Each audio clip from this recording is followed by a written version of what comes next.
5 August ছাত্র জনতার গণঅভ্যুত্থানে পালিয়ে যাওয়া ফ্যাসিবাদী শাসক শেখ হাসিনাকে বিশ্ব দরবারে উপস্থাপন করে বাংলাদেশে ফেরানোর নীলনকশা ছকে ফেলেছে ভারত। এর জন্য দেশটি তাদের সর্বশক্তি ব্যবহার করছে বলে মন্তব্য করেছেন সাবেক সংসদ সদস্য গোলাম মাওলা রনি। সম্প্রতি তিনি তার ইউটিউব চ্যানেলে এসব কথা বলেন।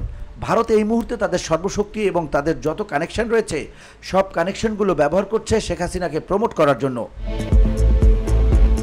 কিভাবে এই নীলনকশা নিয়ে এগোচ্ছে ভারত সেটাও জানিয়েছেন রনি। তার কথা, অতি সম্প্রতি যে 3টি গুরুত্বপূর্ণ সংবাদ মাধ্যম রয়টার্স, ইন্ডিপেন্ডেন্ট এবং এএফপিকে যে সাক্ষাৎকার শেখ হাসিনা দিলেন, বিবিসির রিপোর্ট অনুযায়ী এই কাজটি করার জন্য ভারতের বিভিন্ন সূত্র শেখ হাসিনাকে সহযোগিতা করেছে।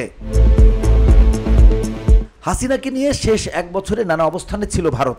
শুরুতে তাকে লকডাউনে, এরপর পরিস্থিতি বুঝে এখন তাকে সব সহযোগিতা করে চলেছে নরেন্দ্র মোদী সরকার।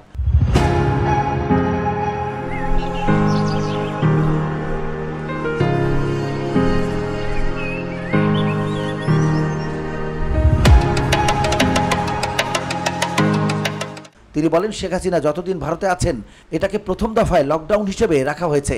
এরপর তার ব্যাপারে আসলে বাংলাদেশ কিভাবে রিয়্যাক্ট করে, ভারত কি ধরনের রিয়াকশন তৈরি হয়, ভারতের জনগণ পলিটিশিয়ানদের মধ্যে কি রিয়াকশন হয় এবং শেখ হাসিনা পুরো পরিস্থিতি কিভাবে হ্যান্ডেল করেন, এই জিনিসগুলো ভারতের যারা থিঙ্ক ট্যাঙ্ক রয়েছেন তারা এটাকে মূল্যায়ন করছেন। রনি আরও বলেন, ভারত যে সিদ্ধান্তে পৌঁছে গেছে সেটা হলো আওয়ামী লীগের বিকল্প তাদের বন্ধু নেই, আর আওয়ামী লীগের মধ্যে শেখ হাসিনার বিকল্প নেই, এটা তারা একেবারে শতভাগ নিশ্চিত হয়ে গেছে। দ্বিতীয় বিষয় হলো শেখ হাসিনার সম্পর্কে এবং আওয়ামী লীগ সম্পর্কে বাংলাদেশে গত 14 মাসে নেতিবাচক যে প্রচার প্রপাগান্ডা মনোভাব ছিল এটা একেবারে জ্যামিতিক হারে কমে গেছে।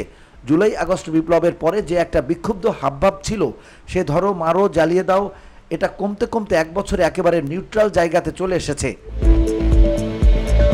হাসিনাকে নিয়ে মোদী সরকারের নীলনকশার সামনে এনে রনি আরও বলেন, এসব কারণে ভারত শেখ হাসিনাকে একটা ওপেন স্পেস দিতে চাচ্ছে। এই ওপেন স্পেসের প্রথম পদক্ষেপ হিসেবে তার পরিবারের সদস্যদের সঙ্গে তার যোগাযোগ ঘটিয়ে দিয়ে ইতিমধ্যে আমেরিকা থেকে এসে সজীব জয় শেখ হাসিনার সঙ্গে দেখা করেছে বলে বিবিসি স্বীকার করেছে। এছাড়া আমরা বিভিন্ন মাধ্যম থেকে যেটা জানতে পারছি যে সেখানে নিয়মিতভাবে দিল্লিতে আওয়ামী লীগের নেতাকর্মীরা আমেরিকা, ইউরোপ, কলকাতা তারা সবাই গিয়ে দেখা সাক্ষাৎ করছেন।